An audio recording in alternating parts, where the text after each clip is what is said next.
I learned the hard way that in my family, silence was never treated as discipline, only as proof I was disposable. My name is Natalie Clark, and the afternoon my grandmother's estate was carved apart under chandelier light, I understood they had mistaken containment for weakness. The conference hall at Wexler and Pine had been prepared with the kind of precision people mistake for integrity. Polished mahogany table, legal pads centered on each place setting, silver trays drifting between chairs as if petits fours could make predation look procedural. A projection screen at the front cycled through old portraits of my grandmother in black and white gala dresses, each image held long enough for the room to perform grief, then replaced by another smile, another banquet, another donor ribbon. I stood under those portraits with my pen over the attendance ledger and felt the old family lessons settle across my shoulders again, familiar as weight. When I spoke, I was dramatic. When I stayed quiet, I was weak. Either way, someone else wrote the minutes. Derek had arranged the room before anyone arrived, and that was the first signal. Seating cards had been printed in 2 type sizes. Mine sat 3 seats from the end, angled toward the wall camera rather than the central mic. He had placed the veterans from the foundation board near his left hand, where he could nod to them between motions, and the appraisers along the right side, where they could see only the lot board and not the side table where family paperwork waited. 2 local reporters sat in the back with their devices charged and their posture upright, invited, as Derek announced, for transparency, which in his language meant for witness management. He moved through the hall like a host at his own inauguration, checking floral placement, directing a lighting technician to warm the front wash, instructing a junior associate to reframe a camera shot so his profile sat beneath the trust crest etched in glass. No one challenged him. No one asked why an interim executor needed 3 camera angles. By the time I signed my name, my mother had already taken the seat 1 chair farther from me than custom, as if even adjacency could be interpreted as disloyalty. My uncles spoke in low, practical voices about valuation percentages, the tone men use when they are trying to make appetite sound like stewardship. One of them touched my shoulder without looking at me and said, "This will go smoother if we avoid side arguments." It was a sentence I had heard in different clothes for 20 years. At 12, it meant do not bring up who paid which bills. At 21, it meant do not ask why Derek was listed as lead on work done by 3 people. At 32, in a conference hall rented by the hour at elite rates, it meant do not disrupt the script that already has you cut from the second act. Derek tapped the gavel once to test volume, once to claim the room, and then a third time with the measured pause of a man who had practiced authority in the mirror.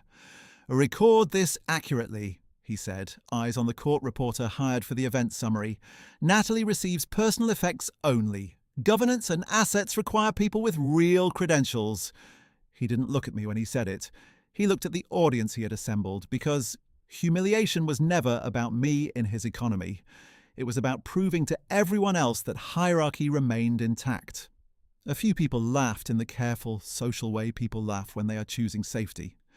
He lifted his hand as if introducing a speaker at a charity dinner.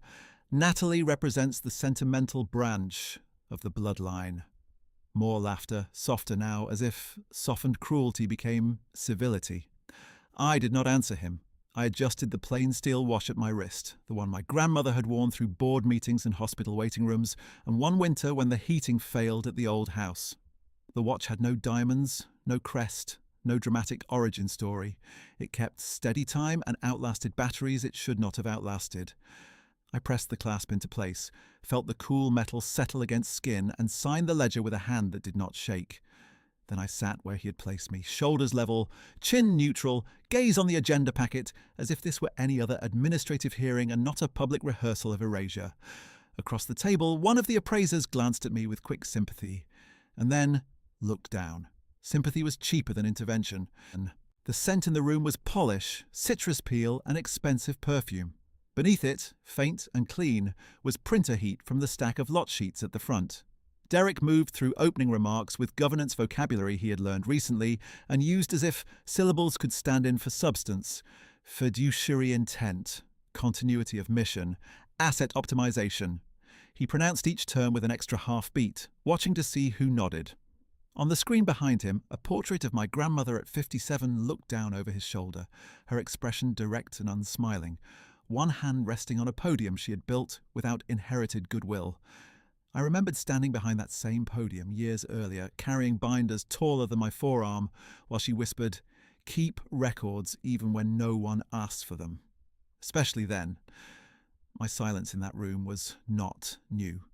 It had been trained, tested, and then repurposed by people who benefited from misreading it. When I was 19 and Derek was 24, he told a cousin at a summer dinner that I was excellent with small tasks because I had organised archival receipts no one else could decode. Everyone laughed, and I said nothing because my grandmother squeezed my wrist under the table once not to stop me, but to tell me timing mattered. At 26, when I missed Thanksgiving to testify in a fraud matter 3 states away, Derek announced that I was allergic to real family responsibility. The room accepted that summary because it was simpler than understanding what I actually did and why court dates are not elective. Every year I did the same thing. I returned, I sat, I carried my own work without advertisement, and I let him narrate me as absent-minded, overeducated, and administratively fragile. Silence wasn't peace. It was surrender that looked respectable from a distance. He opened the first procedural motion and assigned introductions as if assigning military rank.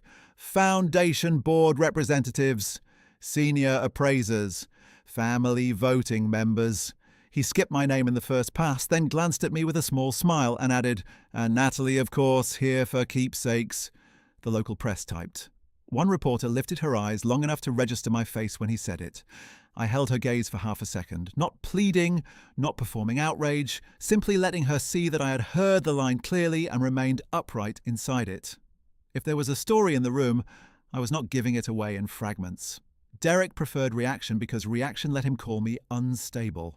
He had spent years building that contingency.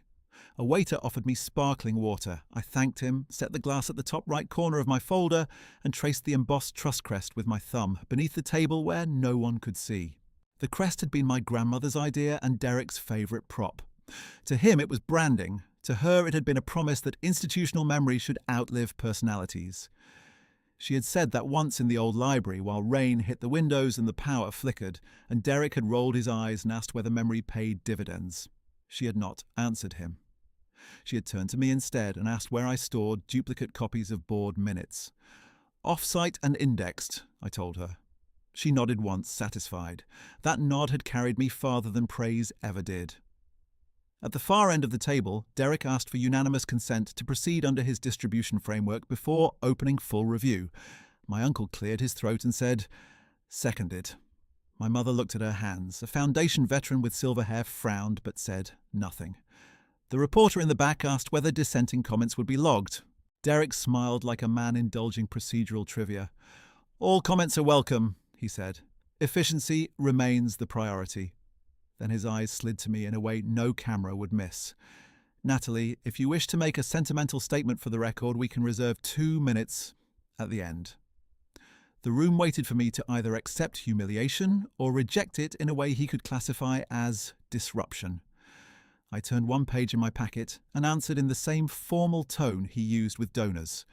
"No statement at this time." That was all. Not because I lacked language, but because language spent too early becomes spectacle, and spectacle had always been his chosen terrain. My pulse was steady enough for me to count it against the second hand of my grandmother's watch. 1, 2, 3, 4. Across the glass wall, the city moved in muted reflections. A courier crossing the street, a bus kneeling at the curb, office workers carrying lunch in paper bags. Ordinary motion, indifferent to our family theatre. I found that indifference calming. Derek resumed the script, confident now, mistaking restraint for consent exactly as he always had. He announced that item categories would be pre-cleared to avoid emotional confusion. He announced that valuation would be centralized through his desk to maintain chain integrity. He announced that governance-related questions would be deferred until after ceremonial division. He had learned that if he stacked enough administrative phrases, people mistook sequence for legitimacy. Around me, pens moved. Silverware touched porcelain with careful, polite sounds. Somewhere behind the door, a copier started and stopped. I sat still and listened to each layer of the room as if cataloguing evidence. Words, tones, glances, who laughed, who did not, who looked down at which sentence. If pain had made me anything, it had made me exact. By the first week of September, we had already buried my grandmother, reviewed condolences, and watched Derek convert mourning into logistics. In the 2 weeks since, he had called 6 relatives personally and me once, leaving a voicemail that said, "Come prepared to receive personal mementos." I kept that voicemail. I kept every agenda version, every amended seating chart circulated by his office, every email where my role was reduced by adjective rather than vote. Not because I enjoyed collecting slights, but because patterns become legible only when retained. My grandmother taught me that as policy. My profession taught me that as survival. When Derek called for a short recess before lot previews, people stood in clusters according to influence and fear. I remained seated for 10 seconds longer than necessary, then rose, smoothed my jacket, and walked to the side table where the old attendance ledger rested beneath a brass lamp. The ink from my signature had dried dark and even. I placed my fingers lightly on the paper margin and felt, for one private moment, the full architecture of the wound I carried. Years of being useful and unnamed, present and recast as absent, competent and introduced as ornamental. Then I let the page go, turned back toward the room, and took my place again under the chandelier light as Derek resumed the meeting he believed he controlled. They wanted my silence to certify my disposability. They were recording the wrong evidence. Derek rapped the gavel again, and the clusters collapsed back into their assigned seats as if the room itself had inhaled on command. "Recess concluded," he said. "We proceed to guided lot previews under controlled handling protocols." He waited for the court reporter to nod, then turned toward the projection screen where a clean white slide appeared under the trust crest. Disposition Matrix Preliminary. Columns divided the estate into governance instruments, financial vehicles, heritage assets, and personal effects. My name sat alone in the last column with a notation in small grey type, "Non-voting recipient." He let that line remain on screen longer than necessary. "Before we begin," he said, "I want role clarity for our observers and press. Decision authority today rests with credentialed fiduciary participants." His gaze tracked over board veterans, then appraisers, then my uncles. He angled his body to include me only at the end. "Natalie, as discussed, you will receive sentimental property allocations after principal categories are stabilised." A reporter in the back lifted her hand. "For the record, does Ms. Clark have standing to challenge allocation sequencing?" Derek smiled with patient condescension sharpened for microphones.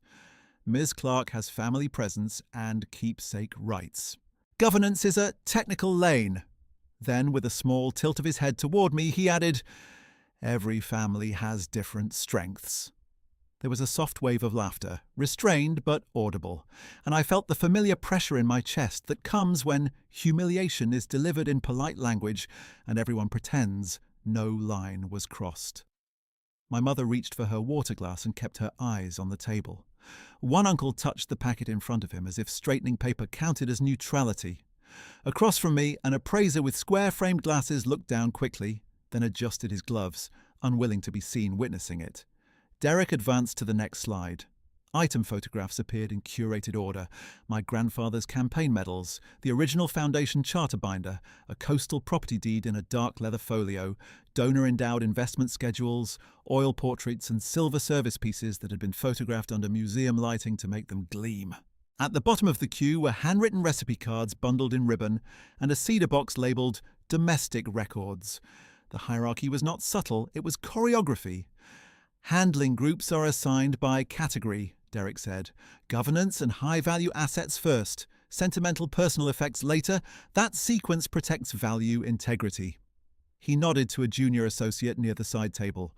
"Please escort non-participant family to observation positions until called." The associate approached me with an apologetic expression she could not keep off her face.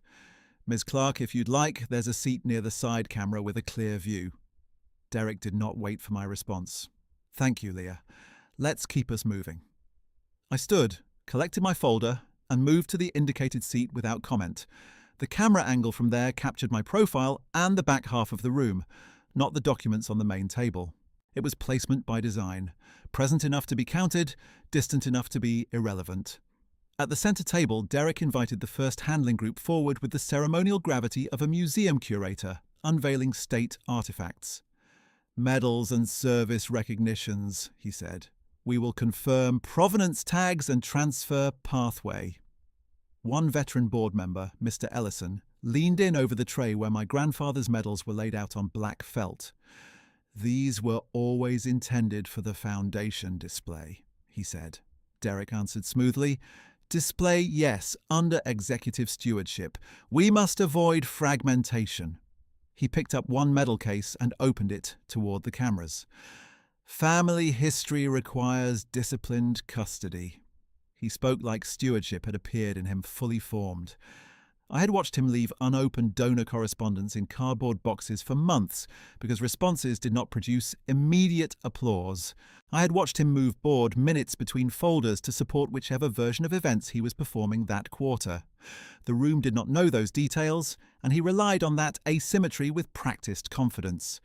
3 seats away, a second reporter whispered to her producer, and I caught only fragments. Public trust angle. Cousin's sidelined. He's polished. My name did not surface in the whisper. It was easier for bystanders to frame this as style than substance. By 3:30, the room's air had gone warm from lights and bodies, and the silver trays had shifted from pastries to coffee, as if caffeine could keep ethical discomfort from registering as fatigue. Derek continued the sequence, calling categories, assigning hands, narrating each movement for the record. Foundation voting rights packet. Coastal parcel deed set. Restricted instruments. He handled each folder with performative care, then placed it in front of himself for temporary hold. When he reached the slide labelled Personal Effects, he glanced toward me with a softened expression that carried more insult than open scorn. And for Natalie, he said, materials aligned to sentiment and memory.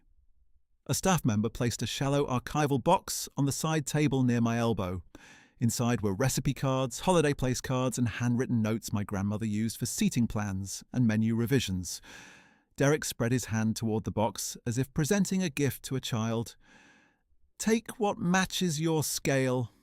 The laughter this time was less careful. Not loud, not crude, but enough to confirm allegiance. Someone at the back murmured, "At least that's fair." And another voice answered, "Keeps the heavy lifting with professionals." My face remained still, though my pulse climbed hard enough that I could feel each beat against the steel watch clasp. I rested my fingertips on the edge of the box and did not open it. Mr. Ellison cleared his throat. Those note cards include donor annotations, if I remember correctly. Are they being imaged before release? Derek answered without looking at him. Administrative duplicates exist. I looked up then, not at Derek, but at the court reporter. Please mark my request for confirmation of duplicate location and index date. Derek's smile thinned. Noted, he said, in a tone that meant dismissed. We are not litigating recipes. I met his gaze at last. I requested confirmation of records control, not recipes. A stillness moved across the table. It lasted only a second, but in that second the room saw what Derek had spent years obscuring.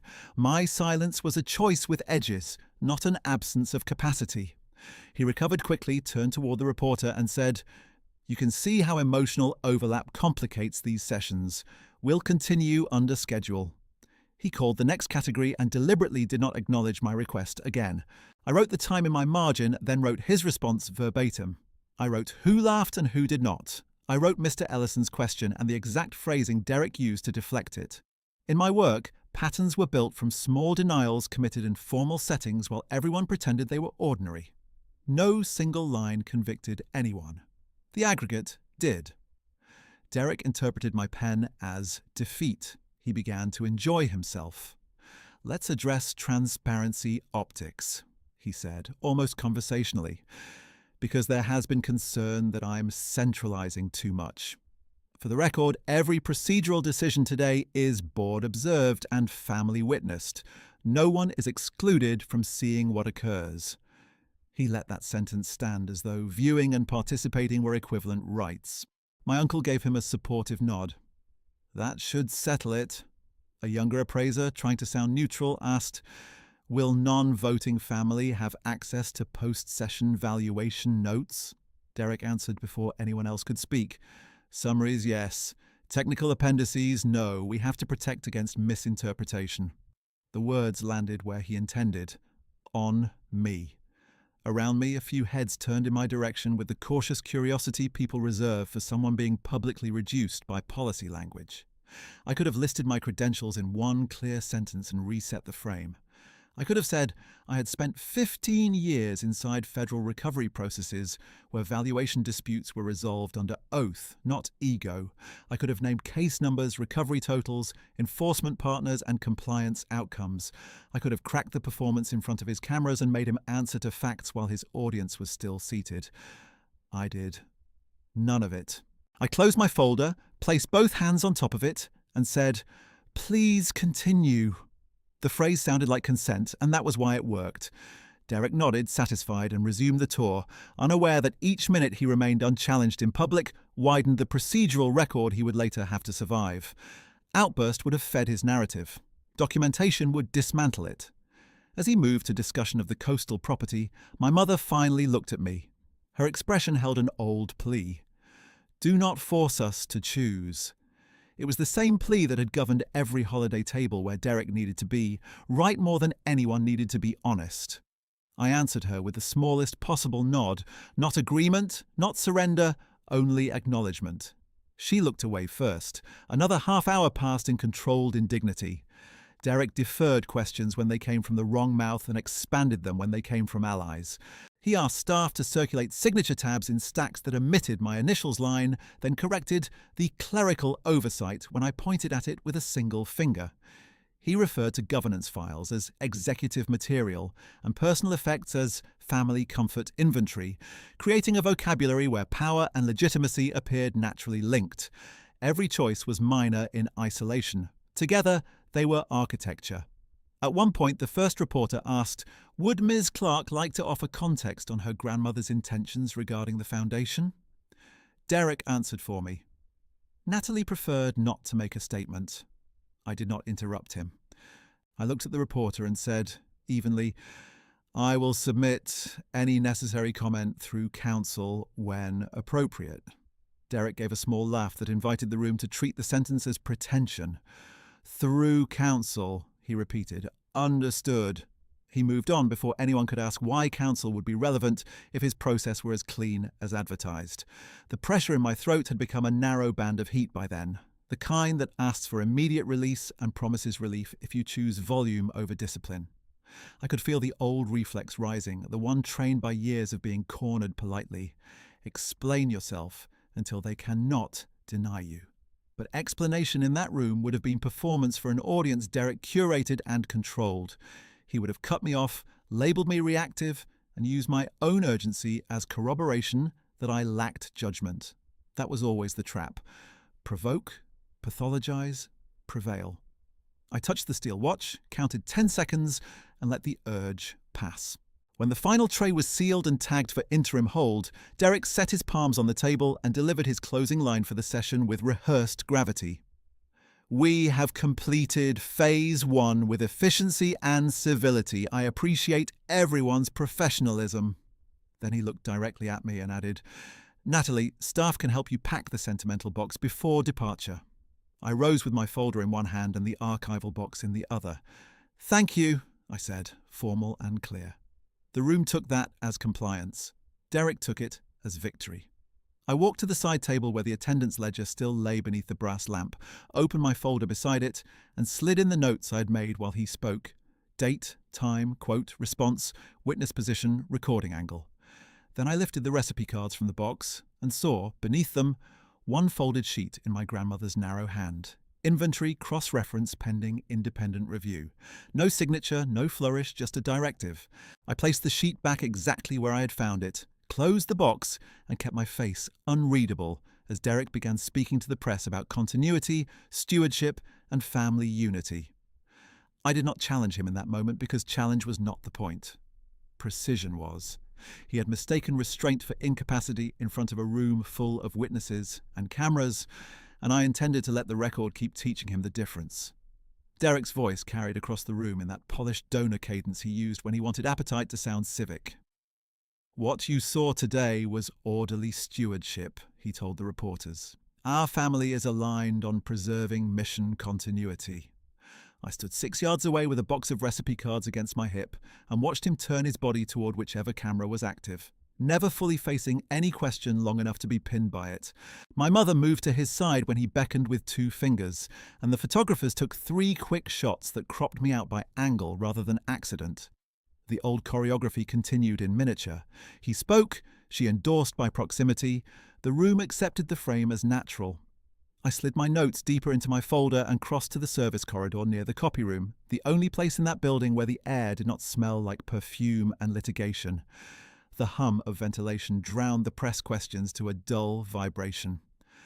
Leah intercepted me by the water station and gave me a tight professional smile, the same junior associate Derek had used earlier to move me to observation seating. "Miss Clark." Mr. Clark asked that all media requests route through his office. "Please avoid side comments in common areas." I held her gaze. "I have not made any side comments." "Of course," she said quickly, eyes dropping to the archival box as if it explained me. "He also asked that personal effects be removed today." The sentence was administrative on its face. Underneath it was a familiar order. Take your small things and leave the real room to real people. "I understand," I said, and she stepped aside as though she had performed neutral procedure rather than delivered hierarchy in legal diction. At the end of the corridor, a glass door opened to a narrow balcony over the street. I pushed it with my shoulder and let autumn air cut through the heat in my chest. Below, traffic moved in patient bands of steel and brake light. Someone on the opposite sidewalk laughed into a phone, bright and unburdened, and the sound made the conference hall feel farther away than 1 floor. I set the box on a wrought iron table and rested both palms beside it until my pulse settled against the watchband. Silence wasn't peace. It was surrender. I had learned that in installments, never in one dramatic lesson, and each installment had arrived in a room where everyone insisted they were being reasonable. I saw the first one with clean, painful clarity. I was 14 in my grandmother's library, rain pressing against the mullioned windows, legal pads spread across the carpet while I indexed foundation receipts by grant year. The room smelled like old paper, cedar polish, and the tea she forgot to finish when work took hold. Derek came in wearing a varsity jacket still damp at the shoulders and looked at my stacks with open amusement. "You missed dinner for this?" he asked. "No one remembers who alphabetized the crumbs." My grandmother did not look up from the correspondence she was annotating. "She is building continuity files." He laughed and leaned against the bookcase. "She's building busy work. Let her do arts and crafts. I'll handle the board." At 14, I still believed correction arrived automatically when facts were clear. "I've already matched 3 unrestricted transfers to donor restrictions," I said. The old binder had them misfiled. Derek's smile sharpened. "Then hand it here, Nat. I'll explain it upstairs." He took the pad before I answered, climbed to the dining room where trustees were finishing dessert, and returned 20 minutes later to set the empty pad on my stack without a word.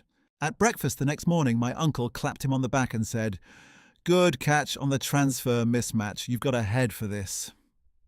My grandmother watched him accept the praise and then looked at me once, steady and unreadable, as if asking whether I understood the structure of what had just happened.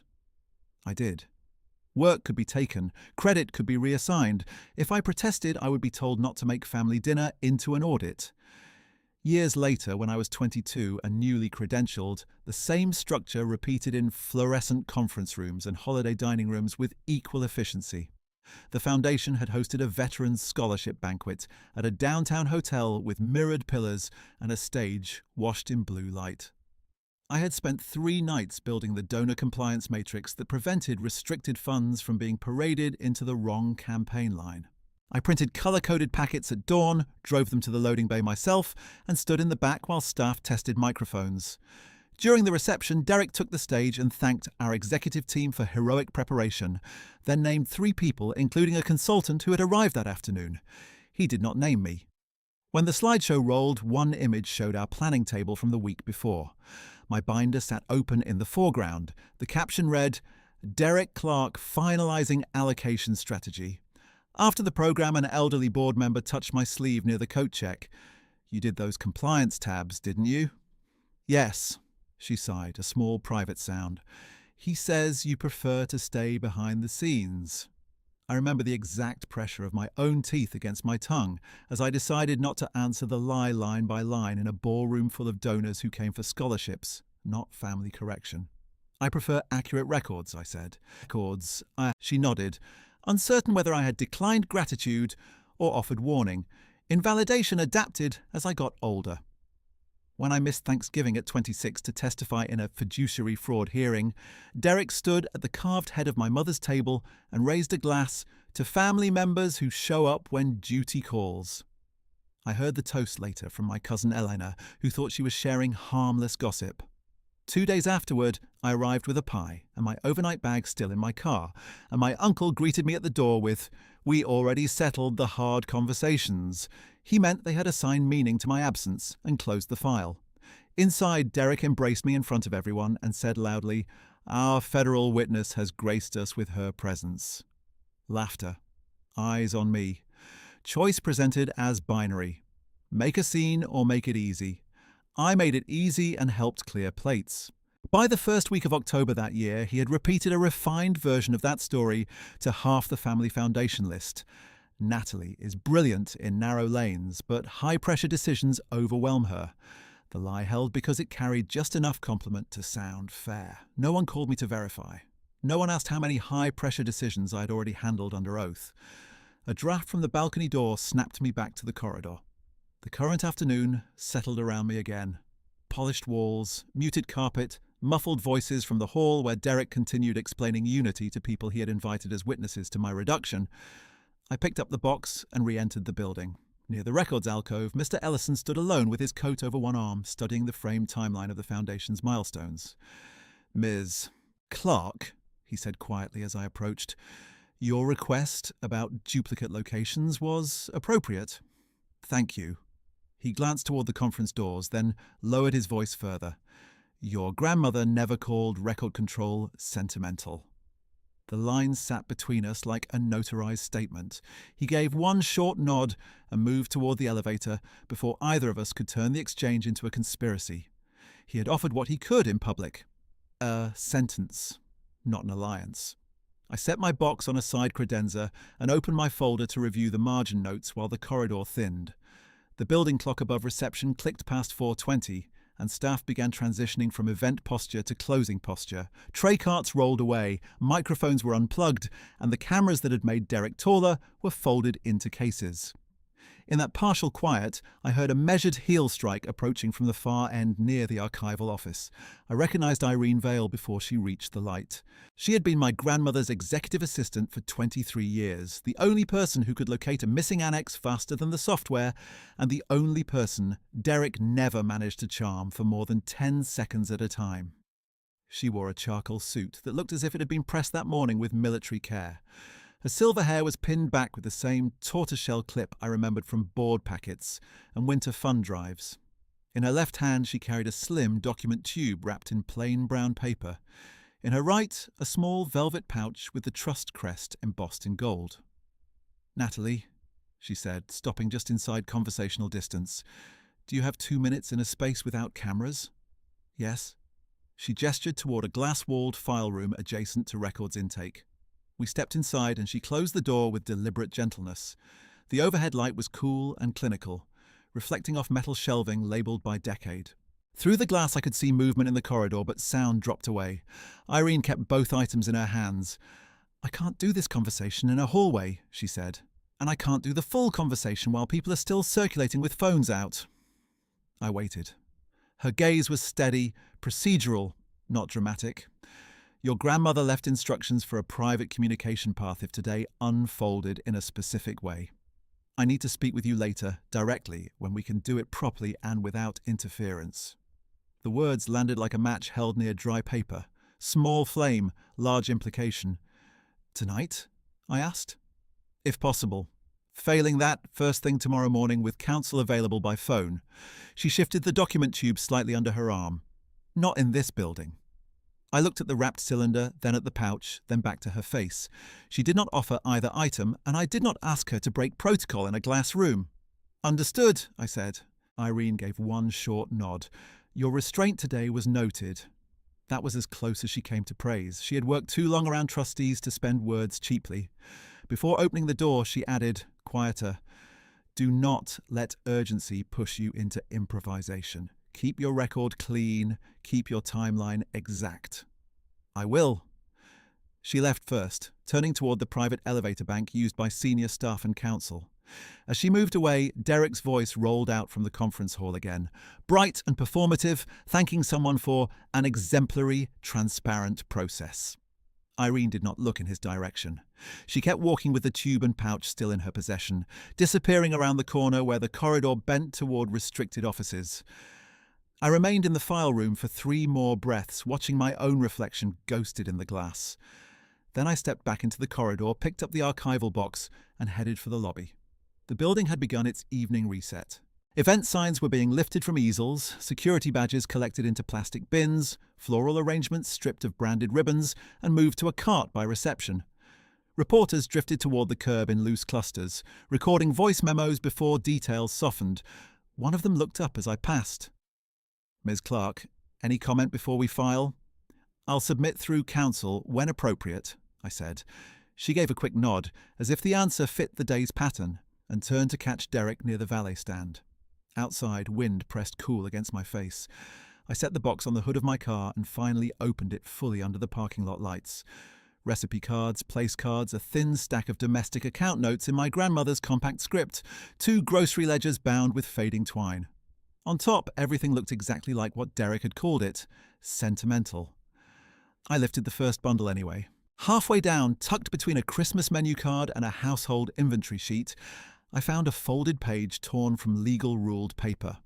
The fold was deliberate, quartered twice, the outside blank.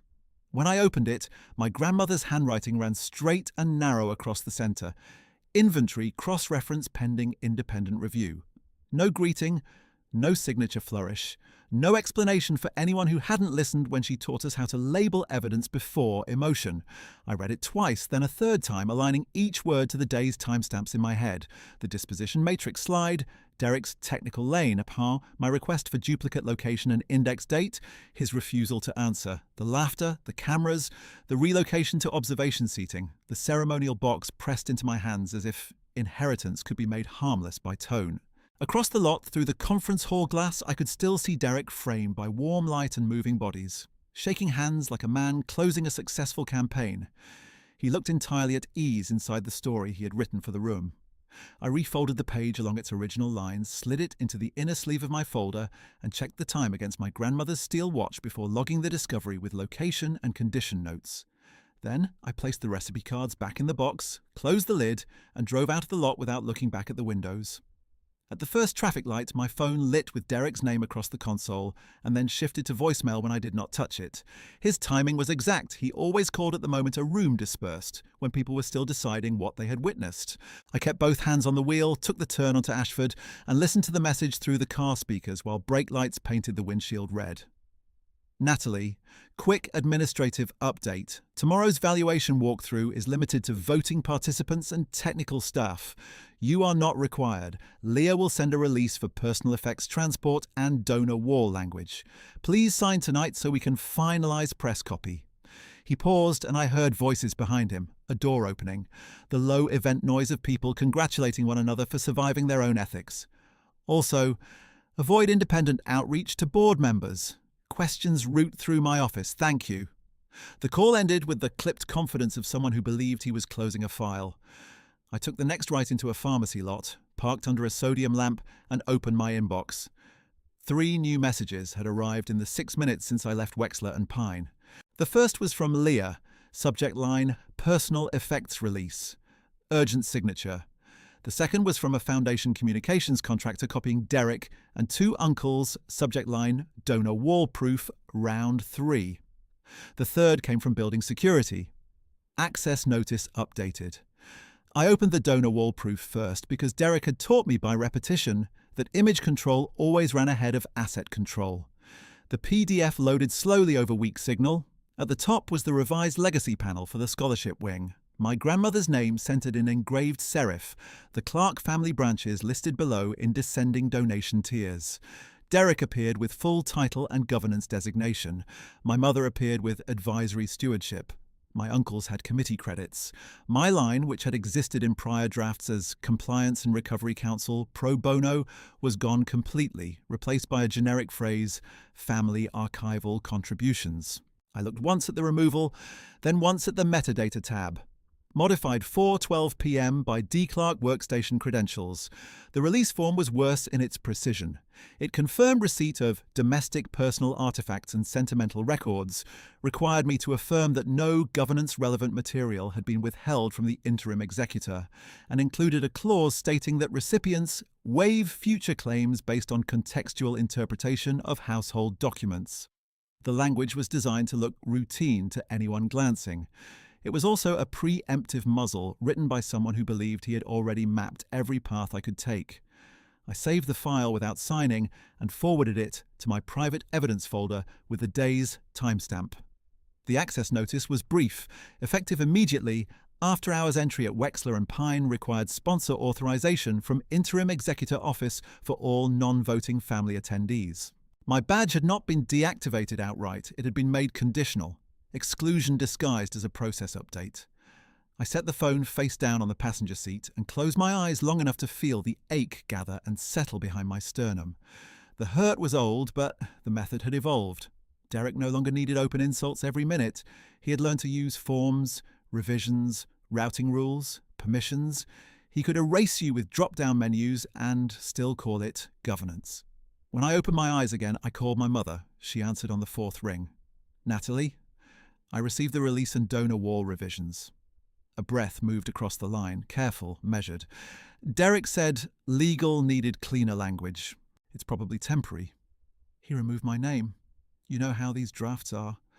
I watched a couple load grocery bags into their trunk, 2 rows over, ordinary and unguarded. Did you approve it? She hesitated long enough to answer yes without saying yes. I didn't want another scene. That room was already a scene. Her voice dropped. Please take what was given and let this end quietly. We are all exhausted. The sentence landed with a familiar chill. In my family, exhaustion was always invoked at the exact point accountability became possible. I'm not signing a waiver tonight, I said. Natalie? I heard you. I kept my tone flat, not cold, simply final. I heard you all day. She said my name again, softer this time, and for one brief second I heard the version of her that used to braid my hair before school and tuck receipts into envelopes by month, because bills had to be paid, even when no one thanked her. Then that version receded behind the one who had survived by alignment. Do not force this into court, she whispered. You won't win against process. The irony was almost clean enough to be instructive. Process was the only language I trusted. I have to go, I said, and ended the call before she could hand me another plea dressed as concern. At the same moment, a text from Derek appeared. Need your signature by 8 p.m. or noted refusal will be entered. I took a screenshot, captured the message header, and logged it in the same folder as his voicemail. By 6:10, rain had started in a thin, steady sheet, turning the lot lights into blurred halos on black pavement.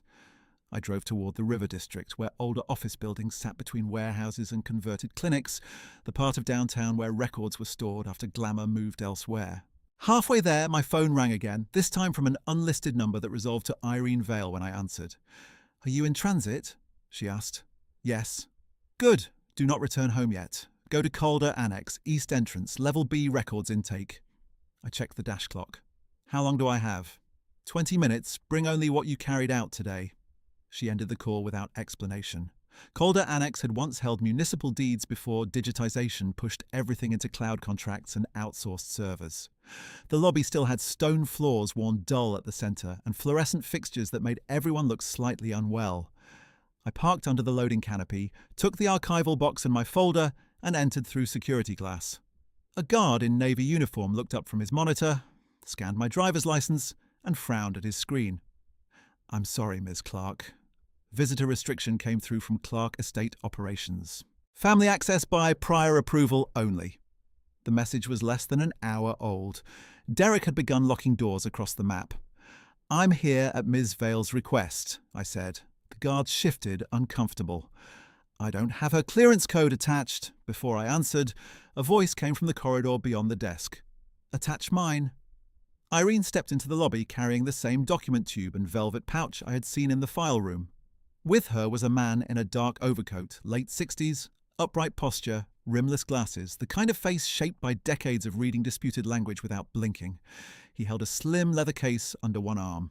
The guard straightened. "Mr. Hale, apologies. Processed as invited witness," the man said. His voice was low and formal. "Log timestamp and camera reference." The guard typed immediately and printed 2 temporary badges. I took mine, clipped it to my jacket, and followed Irene and Mr. Hale through a secured door into a records room lined with steel cabinets and boxed archives. The air smelled of cardboard, toner, and rain damp carried in from coats. A wall clock ticked too loudly over the hum of climate control. Irene waited until the door latched behind us. "Natalie, this is Martin Hale. He served as drafting counsel to your grandmother on trust amendments over the past 3 years." Mr. Hale inclined his head. "Ms. Clark." I returned the nod. "Mr. Hale." He set the leather case on a metal table, opened it, and removed a notarized envelope, a chain of custody form, and a compact external drive dock. The room's procedural texture settled my breathing more effectively than reassurance ever could. "I'll be direct," he said. "Your grandmother executed a codicil and compliance addendum 11 months ago. Activation conditions were narrow. One condition was met today." I did not sit. "Define condition." "Public coercive division designed to suppress dissenting beneficiary standing while reallocating governance instruments to an interested executor." He met my eyes through his glasses. Her language was precise. I felt the steel watch cool against my wrist, as if someone had opened a window inside me. Irene placed the velvet pouch on the table and drew out a USB drive engraved with the trust crest and a serial number etched beneath it. Then she lifted the document tube, broke the wax seal with a letter opener, and slid out a rolled set of certified pages bound with a red ribbon. She did not hand either item to me yet. "Before transfer," Mr. Hale said, "we document chain integrity in your presence." He pointed to the form. "Item 1. Codicil original certified copy, seal intact at intake, opened at 1837 hours by Irene Vale, witnessed by Martin Hale and Natalie Clark. Item 2. Encrypted USB containing transfer logs, trustee correspondence extracts, and metadata snapshots from the period preceding today's session. Item 3. Instruction letter from decedent regarding contingency activation protocol." He looked up. "Do you agree with that inventory description?" "I do." He marked the form and rotated it toward me for signature. I signed with the same pen I had used on the attendance ledger under Derek's chandelier light. Irene finally passed me the USB. Its weight in my palm was negligible. Its implication was not. "This drive contains mirror captures from your grandmother's office server," she said. She commissioned the capture after she discovered unauthorized pre-sale transfers routed through a holding entity tied to Derek's consulting arm. I kept my voice level. "Amount? Preliminary estimate, 7 figures fragmented across 6 movement paths to avoid immediate visibility," Mr. Hale added. "The codicil does not accuse by adjective. It assigns remedy by mechanism." He untied the red ribbon and opened to a flagged page. "Clause 4 removes interim executor authority upon verified self-dealing indicators. Clause 5 reverts contested assets to supervised trust administration. Clause 6 names a compliance trustee empowered to initiate clawback review." I read the line before he spoke it. My name was there in full legal form, followed by credential language my grandmother had never once said aloud to my face. Natalie Ann Clark, designated compliance trustee for forensic review and fiduciary recovery actions. The room went very quiet. Irene watched me with the restrained steadiness of someone who had carried this burden long enough to distrust dramatic reactions. "She chose you because you keep records clean when rooms get loud," she said. Mr. Hale closed the codicil halfway and tapped the margin where witness signatures sat. "One more point. Activation also required that any coercive division occur in public view with independent observers. Today included press, board veterans, and a certified reporter. That satisfied evidentiary insulation." Outside the records room, a cart rattled down the hallway and faded. Inside, the clock continued its small mechanical insistence. I asked the question that mattered most. What is the immediate procedural step? Mr. Hale answered without pause. Emergency probate compliance filing at opening bell. We petition for temporary suspension of Derek's executor powers pending evidentiary review. We submit chain of custody logs and limited exhibits tonight through sealed intake, then move for hearing assignment. He studied me, weighing not emotion but readiness. I requested this meeting in person because I needed to see whether you would handle this as evidence or vengeance. I held his gaze. Evidence. For the first time, something close to approval touched his expression. That aligns with my assessment. He reached into his case and produced a second form. Witness Affirmation for Professional Competency Foundation. I have worked opposite your reports in 2 fiduciary matters, he said. Your methodologies survived cross-examination both times. I will attest to that if standing is challenged. There it was, quiet and decisive. Recognition delivered not as comfort, but as admissible truth. Irene slid the instruction letter toward me. The paper carried my grandmother's narrow script on the outside. For Natalie, if protocol fails. I did not open it yet. Open it. Some documents needed the right room to be read. My phone vibrated again on the table. Derek's name flashed for 3 seconds, then vanished, replaced by a text preview. Final notice. Sign release now. I turned the phone face down. Mr. Hale gathered the signed chain form, separated copies, and handed me my set in a clear evidence sleeve. From this minute forward, no direct replies to him without counsel copied. No verbal arguments in hallways, no unsecured storage. I understand. Irene gave me a small nod that carried the weight of 23 years of watching families confuse dominance with legitimacy. Then we proceed lawfully, she said. I placed the Codicil copy, USB and instruction letter into my folder beside the folded note from the recipe box, closed the clasp, and felt the balance of the folder change in my hand. Derek had spent the afternoon reducing me to sentiment in front of cameras he believed he controlled.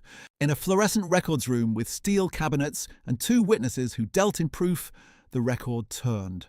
Then we proceed lawfully, and Mr. Hale opened the records room door as if he were beginning a deposition, not a rescue. We moved into the corridor in single file, badges catching the fluorescent light, my folder held flat against my ribs so the evidence sleeve would not bend. Derek called again before we reached intake, and this time he left no voicemail, only a text stamped 1849. Refusal noted. You are now non-cooperative in estate administration. I took a screenshot and handed the phone to Irene without breaking stride. She added it to the chain log index under external contact and wrote, in her narrow print, attempted pressure communication after activation notice window. The simple act of naming it reduced its force. Calder Annex's sealed filing counter occupied what had once been a tax archive room. Waxed floors, metal stools bolted to the wall, 2 clocks behind glass, and a red digital clock that made each minute feel audited. Mr. Hale passed through the opening packet first. Emergency probate compliance petition, motion to suspend interim executor authority, chain of custody certification, and a request for immediate preservation orders directed to Wexler and Pine and all contracted appraisers. I submitted the Codicil copy and USB under separate evidence labels, so no one could claim later that digital and paper streams had blurred. The clerk on duty, a woman with tired eyes and exact diction, checked each seal, checked each signature, then looked up at me over the rim of her glasses. Ms. Clark, are you submitting as represented party or as designated compliance trustee under contingent instrument? Both, pending judicial confirmation. She gave one short nod, stamped every cover page, and slid me receipt copies still warm from the printer. Emergency slot requested. Remain available on site. By 7:16 p.m, the petition had a case number, a hearing assignment, and a courtroom on the 4th floor. Derek's side moved quickly once they were served. We had not yet reached the elevator when his counsel filed a preliminary objection framing me as a non-counsel family actor misusing confidential materials. Mr. Hale read the objection on his tablet while we rode up and allowed himself one brief exhale through his nose. They're leaning on speed and tone, he said. No exhibits attached. I could see the strategy because I had watched Derek use it for years. Define me before I can define the record. Force me to react, then mislabel the reaction as instability. Irene pressed the elevator button for 4 and said, "Do not answer their adjectives, answer only their documents." Courtroom 4C looked nothing like Derek's chandelier theatre.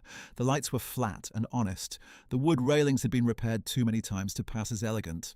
A state seal hung over the bench slightly off-centre. 2 benches were already occupied, Mr. Ellison from the Foundation Board, coat folded on his lap, and one of the reporters from Wexler, typing into a tablet with her microphone clipped but lowered. No one spoke to me as I took counsel table with Mr. Hale and set the evidence sleeve in front of us.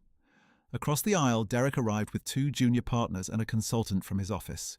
He stopped when he saw me at the table rather than the gallery, and the expression he wore was almost clinical surprise, the look of a man discovering his script had been printed in the wrong order. "Natalie," he said, low enough to sound private and loud enough for the row behind him to hear, "you were asked to route concerns through my office." I met his eyes without raising my voice. "I routed them through the court."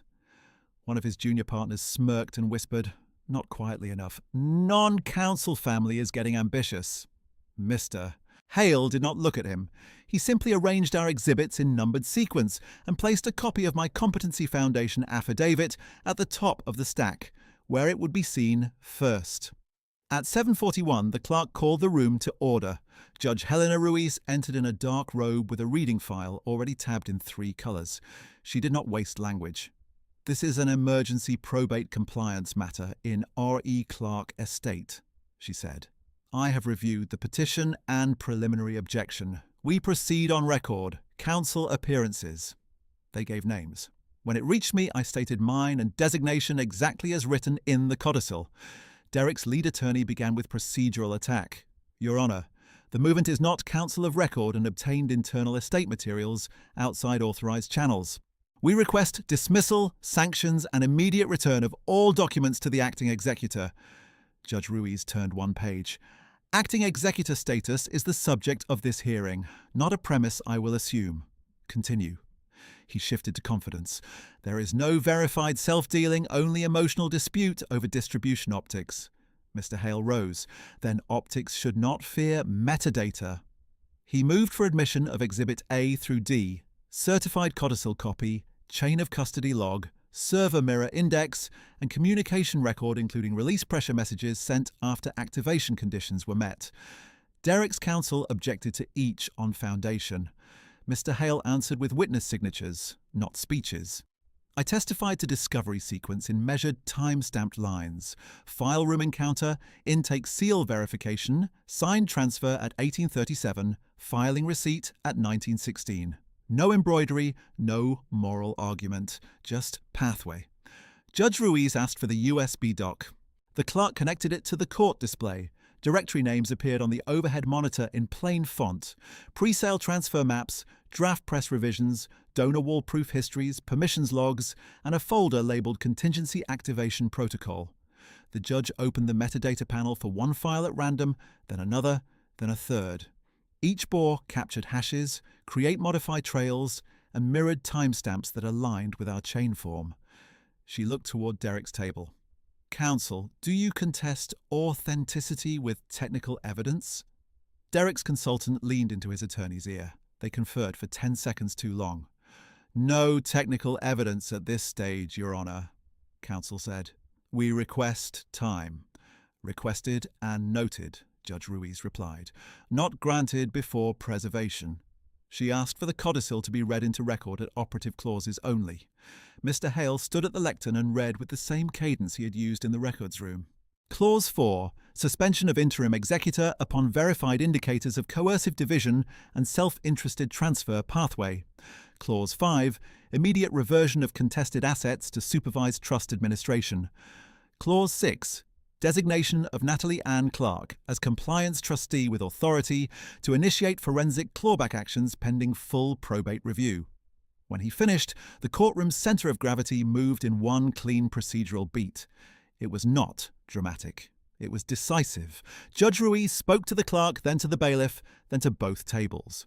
Order of the court. Effective immediately, Derek Clark is suspended as interim executor pending evidentiary review. All contested assets are frozen. No sales, transfers, relabeling, or donor wall modifications without court authorization. The Codicil's compliance trustee designation is recognized for preservation actions only until full hearing. She turned to me. Ms. Clark, you will file initial recovery map within 48 hours. Then to Derek's counsel, your client will surrender executor credentials and access tokens before leaving this floor. The reporter's keyboard stopped for the first time all evening.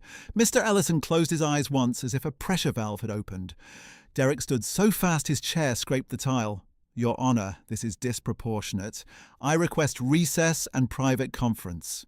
Judge Ruiz did not look up from her order sheet. Request denied. He tried again, voice tightened at the edges. At minimum, allow continuity of communications. I have media obligations and contracted valuation partners. Mr. Clark, she said, finally meeting his gaze, your obligations are now custodial compliance. That was the reversal. Public, concise, irreversible enough to alter every door code in his world. What followed was quieter, and in some ways, more revealing. The bailiff stepped to Derek's table with a property envelope and a form. Sir, executor badge, access cards, and any trust-branded credential items. Derek did not move at first. One junior partner looked at him, then at the bailiff, then down at his own notes, as if reading could postpone reality. Derek's face had gone several shades lighter under the courtroom lights. He reached for his breast pocket, missed it, corrected, and set a badge on the table with 2 fingers that were no longer steady. I am not conceding wrongdoing, he said, to no one in particular. The bailiff kept his voice neutral. This is not a concession form. It is compliance. Derek swallowed and removed a second card from his wallet, then a key fob etched with the trust crest. When the bailiff asked, any additional tokens? He opened his mouth, closed it, and shook his head once. His consultant, who had entered with a hard jaw and folded arms, now stood at the aisle end, scrolling through his phone with frantic thumbs, likely trying to contact appraisers before the freeze order reached them through official channels. He was too late. The clerk had already transmitted certified copies electronically to Wexler and Pine, the foundation office and the contracted valuation firms. Within minutes, confirmation receipts began appearing in the court docket feed. Appraisal hold acknowledged. Lot tags locked. Coastal parcel transfer paused pending review. Donor wall publication withdrawn. Derek's lead attorney requested a brief stay of enforcement to prevent reputational harm from administrative confusion. Judge Ruiz denied it on record. Reputational management is not a probate standard. The second reporter from Wexler appeared at the back doors with a camera operator and then lowered the camera when the bailiff signalled no filming during credential surrender. Even that small refusal carried symbolic weight. Derek had built power by managing visibility, and now visibility was being managed by rules he did not control. My mother arrived 2 minutes later, breathless, coat half-buttoned, one of my uncles behind her. They had likely come expecting to witness me corrected. Instead, they entered just as the bailiff sealed Derek's credentials in the property envelope and wrote the case number across the flap. My uncle stopped at the aisle and said, too softly for authority and too loudly for privacy, Derek, what is this? Derek did not answer him. He stared at the sealed envelope like it was a clerical error that would apologize if he waited. My mother's eyes found mine across the room. In the conference hall that afternoon, her look had asked me not to force a choice. In this courtroom, it carried a different recognition. Not yet support, not yet repair, but the first unshielded awareness that the process she trusted to protect her had protected whoever controlled it first. She looked away when the clerk began reading the compliance schedule aloud. Judge Ruiz set the next hearing date and added one final directive. All parties are reminded that retaliation against witnesses, staff, or designated trustees will be treated as contempt. Derek let out a short breath that almost became a laugh and failed halfway. Retaliation, he repeated as if the word were beneath him. Then he reached for his water, misjudged the distance and steadied the cup with both hands before taking a sip. The gesture was small, ordinary, and utterly at odds with the man who had controlled camera angles under chandelier light. When the judge rose, the room stood. The formal sound of chairs moving on tile replaced the performance vocabulary Derek had relied on all day. He turned toward me once in the aisle. For a second I thought he might deliver a threat polished into procedure. Instead he said, hoarse and clipped, "You just detonated the family." I kept my folder closed and my tone even. "I preserved the estate." He started to reply, stopped, and looked past me to Mr. Hale, who was already speaking with the clerk about certified copies and service logs. Derek's audience had dissolved into function, counsel packing binders, reporters checking spellings, a bailiff completing inventory, a board veteran waiting to sign a witness acknowledgement. Audience-dependent power cannot survive that kind of light. By 9:03 p.m, the corridor outside 4C smelled like rain-damp wool and copier toner. I stood at the wall counter signing receipt for the evidence return copy, while Irene checked each page against the filing index. Behind us, Derek and his team moved down the hallway in brittle silence. No cameras following, no laughter cushioning the drop. At the elevator bank, he pressed the button twice, then once more, as if force could accelerate machinery. It did not. When the doors opened, he entered without looking back. I watched the doors close on his reflection and felt no triumph, only a clean internal quiet I had not felt in years. The record had stopped bending around his voice. That was enough for one night. I watched the elevator doors close on Derek's reflection, and when the stainless steel met itself, Irene touched my sleeve once and guided me back toward the clerk's counter where procedure, not adrenaline, still ruled the hour. Mr. Hale was already there, requesting immediate issuance copies with wet seals for service by dawn. The clerk printed 3 sets and read each destination aloud as she stamped, "Wexler and Pine, Records Office, Clark Foundation Interim Administration, contracted valuation firms listed in today's lot schedule." I handed over Derek's voicemail transcript, his non-cooperative text, the unsigned release form, and the donor wall-proof metadata capture, each in its own sleeve, each tagged to the existing chain log so no one could call them emotional debris later. The clerk added them as supplemental exhibits to the preservation file and wrote the receipt numbers on my copy in blue ink. "These are now part of the court record," she said. "No private revision can erase them."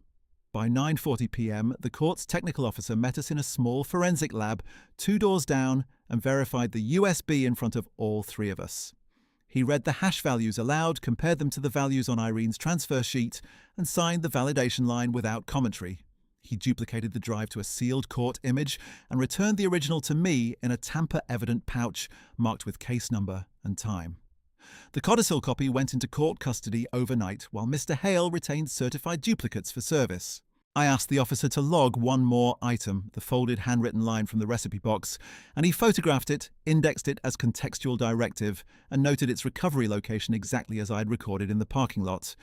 When we stepped back into the corridor, the fluorescent buzz sounded less harsh. Facts had somewhere to live now. 3 days later, at 8:05 on a grey morning that smelled of wet stone and printer toner, I returned to Wexler and Pine with a court order in my briefcase and a marshal at my side. The same glass doors opened, the same receptionist looked up, the script did not repeat. Security scanned my badge and, after one uncertain second, said, "Access restored by judicial directive, Ms. Clark." The previous restriction notice was printed and pinned to the station with a red stamp across it. Superseded. In the conference hall, the chandelier was unlit, the silver trays gone, camera tripods folded against the wall. Lot tags still clung to boxed items, but each now bore a fresh sticker reading "Hold, Court Preservation." Appraisers moved carefully between tables, reclaiming and resealing what had been staged for division. No laughter, no performance cadence, only clipboards and inventory numbers. Leah stood near the side camera station with a stack of archived event files. When she saw me, her posture tightened, then settled. "Ms. Clark," she said, "I need to provide supplemental materials requested under the order." She handed me a folder containing the pre-event seating chart versions, the camera angle instructions, and the draft where my initials line had been omitted before being reinserted as clerical correction. Her voice lowered. "I entered that correction after you pointed to it. I should have flagged the pattern earlier." It was not absolution. It was usable truth. I signed for receipt and said, "Thank you for documenting it now." She nodded once as if relieved that the sentence required no theatre. At the far end of the room, Mr. Ellison reviewed medal inventory with an independent trustee from the court-approved interim board. He called me over and placed a gloved hand beside, not on, the black felt tray. "These remain Foundation display assets under supervised custody," he said for the recorder. Then, quieter, only for me, he added, "The day your grandmother asked me who understood chain integrity, she used your name before I could answer." The loaded look he had carried since the first session resolved into that one line. He had known, and he had waited until the record could hold it. I thanked him and moved to the next station before gratitude could become sentiment. In the records office, I accounted for every physical item that had passed through my hands. The recipe cards and household ledgers were scanned, indexed, and designated non-contested domestic archives except for the folded directive page, which remained attached to Exhibit C. The steel watch stayed on my wrist, listed in the estate inventory as previously gifted personal property with no dispute filed. The attendance ledger from the first day, still beneath the brass lamp where Derek had staged his authority, was checked out to me under court supervision because it contained original signatures and sequence notes relevant to coercive setting confirmation. I signed the withdrawal line at 9:27 a.m., placed the ledger in a document case and watched the clerk seal the duplicate image to the court server. That afternoon, in a smaller boardroom with glass walls and no portraits, the independent trustees convened their first emergency governance session. I sat at the end nearest the evidence screen, designated compliance trustee for recovery actions, while Mr. Hale chaired procedure. 2 agenda items mattered most: restitution protocols and protected disbursements. I presented transfer maps from the USB, cross-referenced with bank movement logs and draft sale instructions. No rhetoric, just pathways. The board voted to initiate clawback notices on 6 transfer routes, appoint an outside forensic accounting firm, and freeze discretionary publicity spending until review completion. Then we turned to the scholarship endowment and veterans clinic funding, both at risk if all disbursements were frozen indiscriminately. I proposed a narrow carve-out, release-only audited, mission-critical payments under dual signature control and weekly reporting to court. Mr. Ellison seconded. The vote passed unanimously. The clinic director, patched in by speakerphone, said only, "Thank you for keeping patient services uninterrupted." It was the first thank you that Day addressed to work rather than optics. By the second Friday after the hearing, the local paper ran a correction and follow-up under the same reporter who had asked me for comment in the lobby. The article noted that the estate sale had been voided, that contested assets were under judicial review, and that previous descriptions of me as a non-technical family recipient were contradicted by court-recognized compliance credentials. She sent me the link with a one-line message: "Record updated." I replied with a receipt acknowledgement and nothing more. External contact resolved. My mother asked to meet in person, and we sat in a quiet cafe across from the courthouse where cups clicked against saucers and no one cared about family hierarchy. She held the menu without reading it. "I thought keeping close to Derek kept the peace," she said. "I did not understand the cost until the courtroom." I let the sentence stand. She looked up, eyes tired but clear. "I approved the donor wall revision because he said your line would return after legal cleanup. I knew that was weak. I signed anyway." There it was, the stopped breath from the parking lot call, finally completed. "I cannot repair what I enabled," she said, "but I will sign a witness statement about the pressure calls and release demands." I nodded and slid the prepared affidavit across the table. She read every page, signed without asking for edits, and handed it back with both hands. My uncles never offered equivalent statements. One sent a brief email through counsel saying he had no independent knowledge beyond meeting observations. The other did not respond at all. I logged both outcomes in the contact matrix and stopped expecting moral clarity where self-protection had always lived. Silence from them was not mystery anymore. It was final data. The final probate hearing lasted 27 minutes. Derek, now flanked by different counsel, entered a recorded settlement on the merits. He withdrew all remaining objections with prejudice, waived appeal on Codicil activation, and accepted permanent removal from fiduciary authority in both estate administration and foundation governance. Judge Ruiz signed the final order adopting the Codicil and trust allocation framework in full. Independent trustees confirmed for governance seats, contested categories routed through supervised trust disposition, and personal effects distribution ratified against the finalised inventory index. The court approved the recovery accounting, converted all remaining freeze controls into execution directives for final transfers, and closed the litigation docket with no pending merits dispute. Before adjourning, she looked at me over the file and said, "Ms. Clark, your reports have been precise. Maintain that standard." I answered, "Yes, Your Honour," and meant it as a vow, not a performance line. At dusk the same day, I returned alone to the conference hall at Wexler and Pine. No press, no trays, no curated applause. The chandelier hung dark above the mahogany table, and rain moved in thin lines down the glass wall where the city reflected itself without interest. I crossed to the side table and found the brass lamp, the indentation where the attendance ledger had rested, and the faint ring from the water glass I had set there on the first afternoon. The room still carried traces of citrus polish and printer heat, but now they smelled like office work, not theatre. I opened the document case, removed the ledger, and laid it flat. My signature sat where I had left it, dark and even. Around it were the names of everyone who had chosen a side, a silence, or a convenient laugh. I ran my fingers along the margin, then closed the book and held it against my chest for one measured breath. On my wrist, my grandmother's steel watch ticked with the same indifferent steadiness it had always kept through board meetings, funerals, and fluorescent records rooms. I walked out with only two things: the watch and the ledger. At the security desk, the guard asked if I needed a cart for additional personal effects still under inventory. "No," I said. "What mattered is already in record." He signed me out at 6:18 p.m, and the doors released with a soft hydraulic sigh into cooling evening air. My name is Natalie Clark. Silence was never peace, only a cost I no longer pay.